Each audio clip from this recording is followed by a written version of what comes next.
जय श्री कृष्ण, जय कृष्ण, जय श्री कृष्ण। आरती कुंज बिहारी की, श्री गिरधर कृष्ण मुरारी। आरती कुंज बिहारी की, श्री गिरधर कृष्ण मुरारी।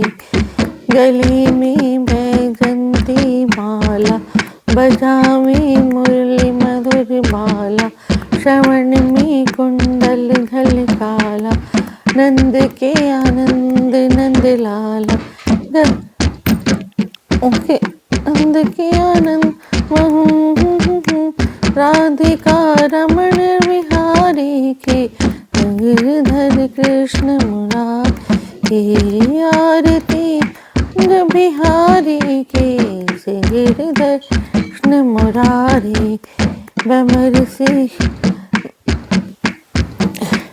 गगन सम अंग कांति काली, राधिका चमक रही आली। रतन में ठाड़े बनमाल, भ्रमर से अलक कस्तूरी दे। चंद्र से झलक ललित छवि श्यामा प्यारी के, गिरधर कृष्ण मुरारी के। और कुंज बिहारी के, गिरधर कृष्ण मुरारी की। नक में मोर मुकुट बिल से देव, दर्शन को तरसे गगन सुमन रास बरसे। बजे मुर चंद मधुर मृदंग, ग्वालिनी संग अतुल रति गोप कुमारी के, गिरधर कृष्ण मुरारी की। आरती कुंज बिहारी के, गिरधर कृष्ण मुरारी की। जहाँ से प्रगट भई गंगा, कलुष कलिहारण श्री गंगा। स्मरण से होत मोह भंगा, बसे शिव शेष जटा के बीच। हरे अंग के चलन चरण छवि श्री बनवारी के, गिरधर कृष्ण मुरारी। आरती कुंज बिहारी के, गिरधर कृष्ण मुरारी।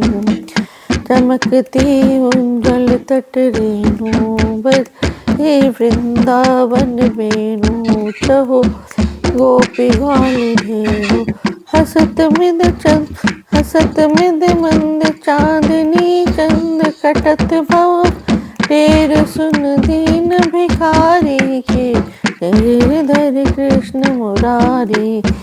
आरती कुंज बिहारी के, गिरधर कृष्ण मुरारी की।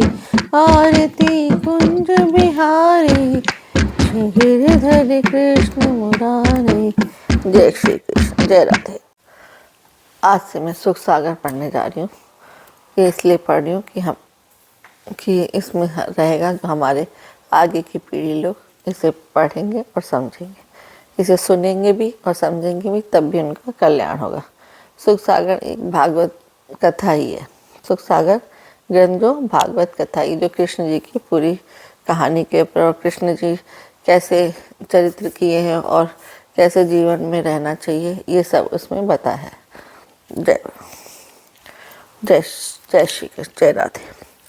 शिवा लक्ष्मी सरस्वती गणपति गुरु ऋषि राम शंकर हरि विधि व्यास, मुख कृष्ण भूमि नवग्राम। नारद मुनि ज्ञान सकल सुर कवि गण दातार। सुरपति सज्जन संत सब बंदो बारंबार। वसुदेव देवकी नंद गोप गोकर्ण गोपिका ध्याता हूँ। बरनाम यशोदा मात सुमर राधा को शीस झुकाता हूँ। दिक्पाल दैत्य गण वसु कुबेर, दिति सर्प शेष रवि यक्ष मही। यम गरुण भूत किन्नर अदिति, रक्षा सहयोग करे सभी। दुर्जन रिपु कुटिल जुगल पापी, सब पर सुख से जलने वाले जो। उनको भी नमस्कार होए, त्रुटियों पर हंसने वाले जो।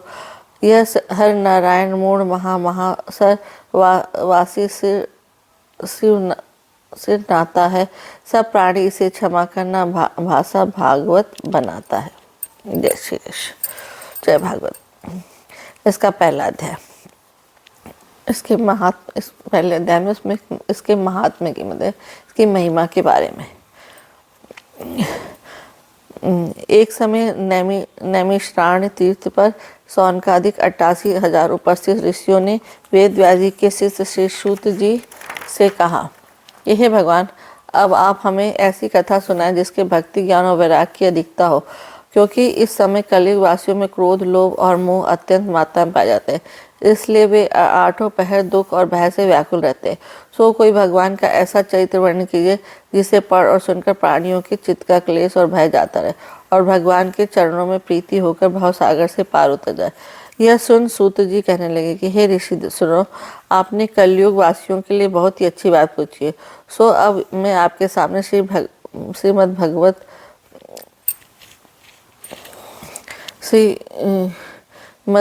भागवत की वह कथा कहता हूँ जो श्रृंगी ऋषि के शाप देने के उपरांत महाराजा परीक्षित को सुखदेव जी ने 7 दिनों में सुनाई थी, और जिस अमृत रूपी के श्रवण पठन मात्र से प्राणी आवागमन से छूटकर मुक्त हो जाता है।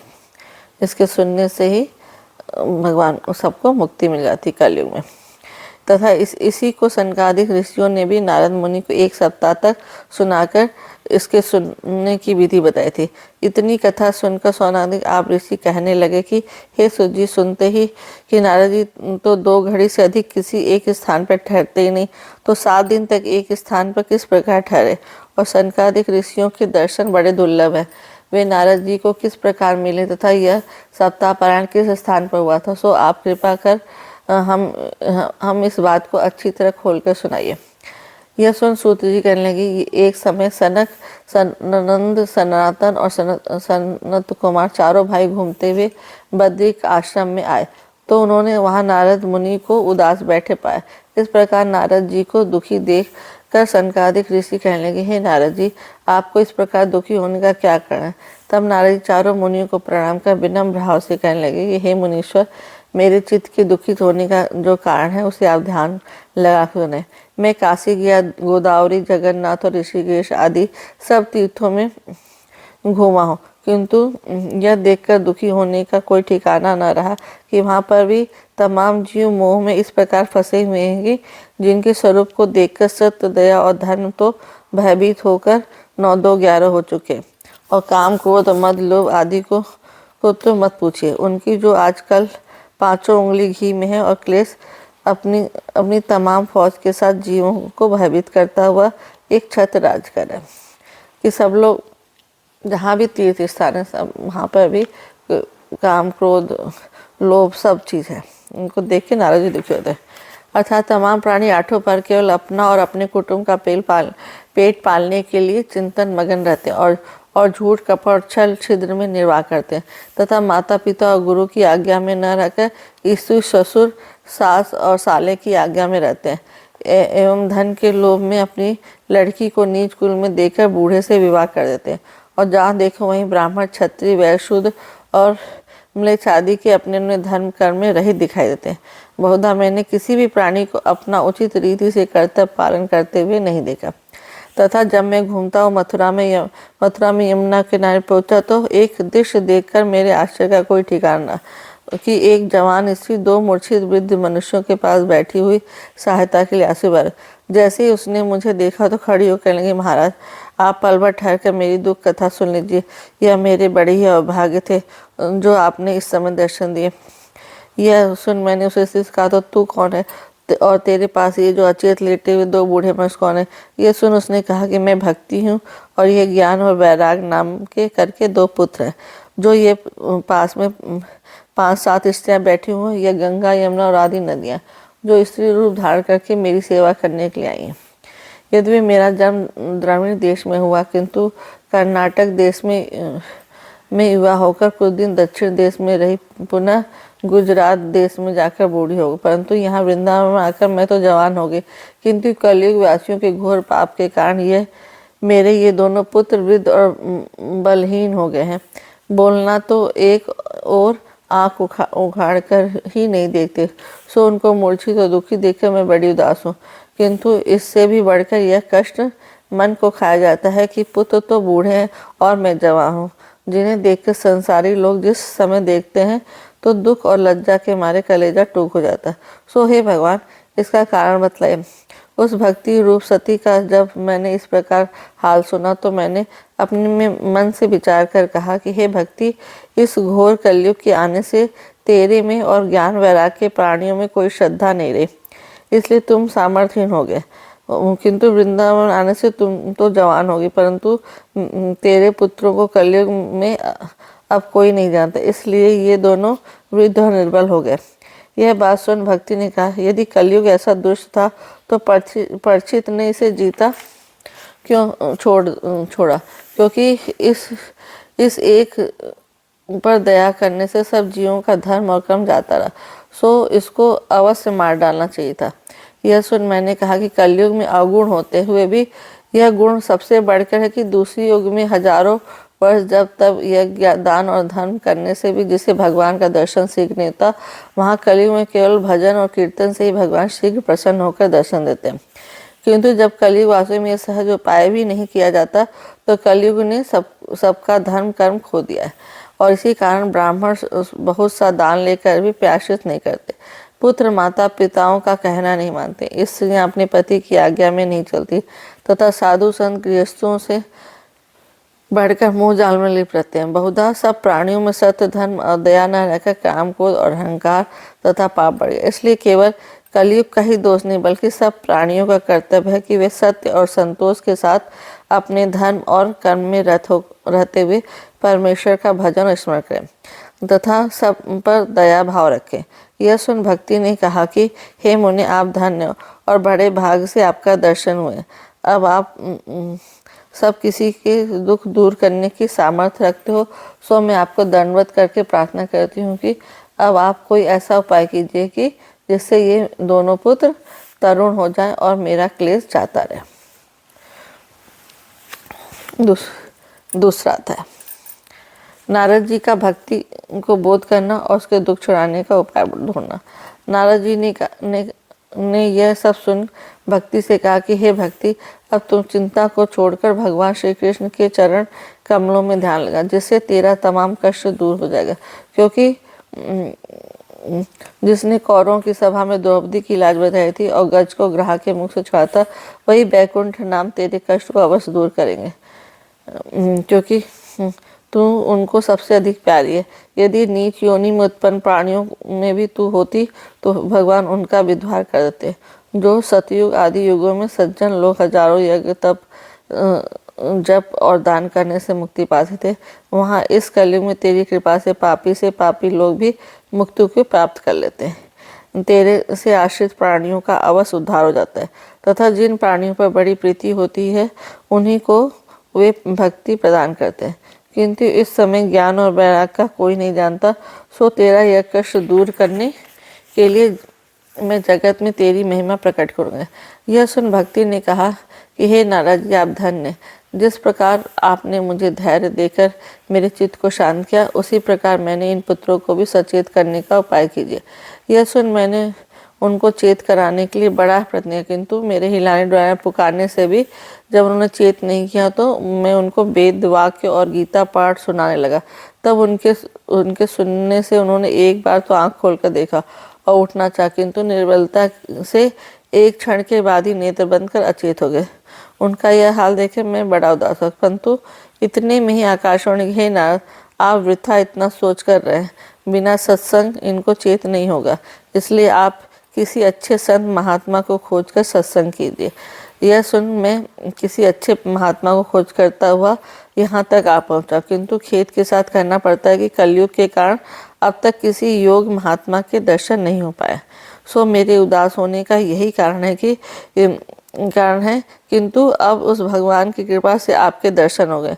आप ब्रह्मा के पुत्र, बड़े योगी और ज्ञानी हो तथा सदा बाल अवस्था में रहकर भगवान के कीर्तन में मग्न थे, इसलिए आपकी महिमा का किसी प्रकार भी वर्णन किया जा सकता है। जो वो चारों भाई सत्य वगैरह मिले उनकी बात करें। नारद जी उनकी बात कर रहे हैं कि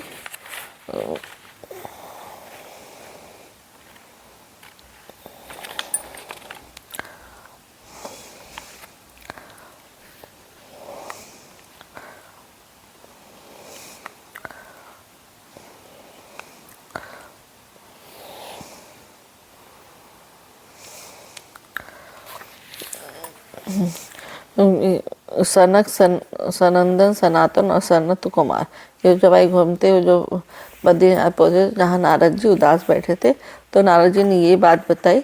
फिर उन्होंने उनको नारद जी को आकाशवाणी हुई, तो उन्होंने ये कहा कि अब आप लोग मिल गए हो, उन भाइयों के लिए कहा कि आप लोग मिल गए, अब आप इससे उद्धार होगा, क्योंकि आपने जय और विजय नाम बैकुंठ के द्वारपालकों को पृथ्वी पर गिरा था। सो ऐसी सामर्थ्य और किसी में भी नहीं पाई जाती। इसलिए जिस प्रकार आपने दर्शन देकर मुझे कृतार्थ किया, उसी प्रकार दया कर भक्ति, ज्ञान और वैराग्य के भी कष्ट को दूर कीजिए, जिससे तमाम संसार आपका यश ज्ञान करे और जिसे सुनकर कलयुग वासी भी निष्पाप और पवित्र हो जाए। यह सुनकर संत कुमार जी बोले कि हे नारद जी, आप शोक का त्याग कीजिए, क्योंकि भगवान के भक्तों में आप सबसे श्रेष्ठ हो। भक्तों का कष्ट छुड़ाने के लिए आपको उपाय करना योग्य है। पुराने समय में ऋषि महात्माओं के ज्ञान और धर्म के अनेक मार्ग बताए हैं, किंतु वे मार्ग इतने कठिन है कि न तो इस दुर्गम मार्गों पर किसी से चला ही जाता और न इस रास्तों पर चलाने वाला गुरु ही शीघ्र मिलता। इसलिए वेद व्यास जी संसारी मनुष्यों के हित के लिए ही श्रीमद् भागवत पुराण बनाया है, जिसकी कथा शुक्रदेव जी परीक्षित को सुनाई थी। सो उसी कथा को सुनने के से ज्ञान और वैराग्य बलवान होकर सुखी हो जाएंगे। सो भव सागर से पार उतरने और भगवान के चरणों में प्रीति होने का इसको छोड़कर दूसरा कोई सरल मार्ग नहीं है। यह सुन नारद जी कहने लगे, हे मुनीश्वर, मैंने वेद वाक्य और गीता पाठ सुना के इनको जगाने का बड़ा प्रयत्न कर, परंतु इनको उठने का सामर्थ्य नहीं। तो श्रीमद् भागवत के सुनने से इनके खड़े होने का किस प्रकार आशा की जाती है। यह सुन संत कुमार जी बोले, हे नारद, श्रीमद् भागवत को सब वेदों का सार ही समझना चाहिए, क्योंकि उसके एक एक श्लोक और पद में वेदों का सार इस प्रकार विद्यमान है जिस प्रकार दूध में घी उपस्थित रहता है, परंतु जब तक उपाय से उसको नहीं निकाला जाता इतने घी का स्वाद नहीं पाया जाता। इसलिए वेद व्यास जी ने तमाम वेद शास्त्र और पुराणों का मंथन कर सबका तत्व रूप यह श्रीमद् भागवत बनाया। और इस बात को भी आपको भी नहीं भूलना चाहिए कि 4 श्लोक मूल ही श्री भागवत भगवान के ने ब्रह्मा को बतलाए, और ब्रह्मा जी ने आपको तथा वही श्लोक आपने व्यास जी को लाया, और उन्हीं श्लोकों का विस्तार करके वेद व्यास जी ने यह श्रीमद् भागवत पुराण बनाया है, जिसके पढ़ने और सुनने से प्राणियों के सब कष्ट मिटाकर मुक्ति प्राप्त हो जाती है। यह सुन नारद जी ने कहा कि भगवान, आपने बड़ी दया कर दर्शन दे यह हाल सुनाया, क्योंकि बिना भाग्य के सत्संग नहीं मिलता।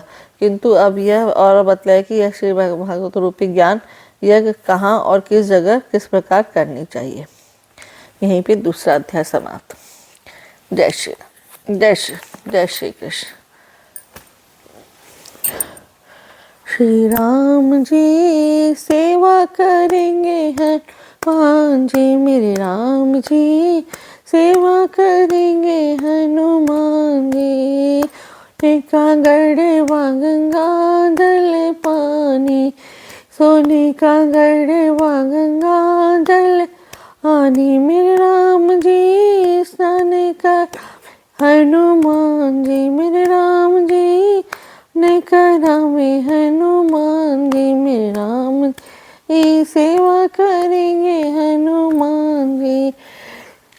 पीला पीताम्बर मेरे राम जी पहने, पीताम्बर मेरे राम जी ने, मेरे राम जी लाल लंगोट हनुमान जी, मेरे राम जी लाल लंगोट हनुमान जी, मेरे राम जी सेवा करेंगे हनुमान जी, मेरे राम जी सेवा करेंगे हनुमान जी।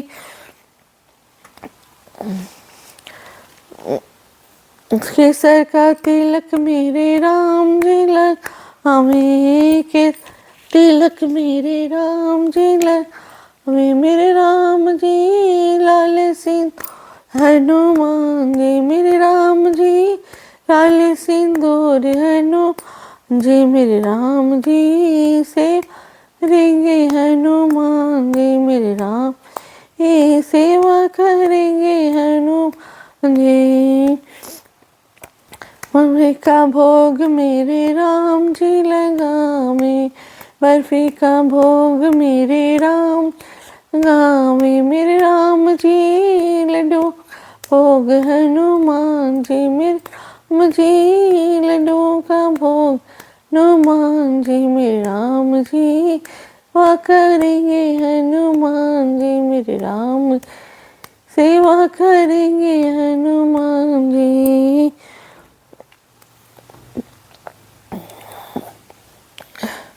सोने सिंहासन मेरे राम जी बिराजे, सोने सिंहासन में राम जी बिराजे, मेरे राम जी चरणों में बैठे हनुमान, मेरे राम जी चरणों में हनुमान जी, मेरे राम जी सेवा करेंगे हनुमान जी, मेरे राम जी सेवा करेंगे हनुमान जी।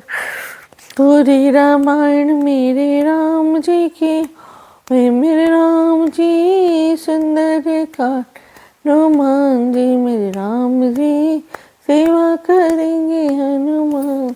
जय श्री राम, जय श्री कृष्ण, जय राधे, जय श्री कृष्ण। आरती श्रीमद् भगवत जी, आरती श्रीमद् भगवत जी, दाता है सुख मुक्ति की आरती श्री भगवत जी। जग हित मुनीस बना, श्री सुखदेव से फिर कहा, सेन परिचित मुक्ति पा, सप्ताह यज्ञ विशेष विधि। आरती श्रीमद् भगवत जी, दाता है सुख मुक्ति श्री की, धुंधकारी से पा तारे दे पैकुंठ सभी दुख हारे। श्री मुनि जिसके गुण गाहा, मेटत पीड़ा तन मन जी की। आरती श्री भगवत जी की।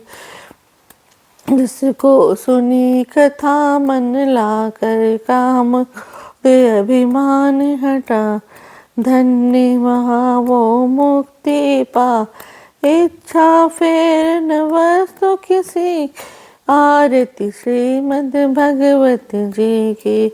सुख संपत्ति सुख देने वाली, भक्ति भाव नित खेने वाली, दुर्दरित हर देने वाली, हर नारायण माँ मुक्ति की। आरती श्रीमद् जी की, दाता है सुख मुक्ति श्री की। आरती श्रीमद् भगवत जी की, दाता है सुख मुक्ति श्री की।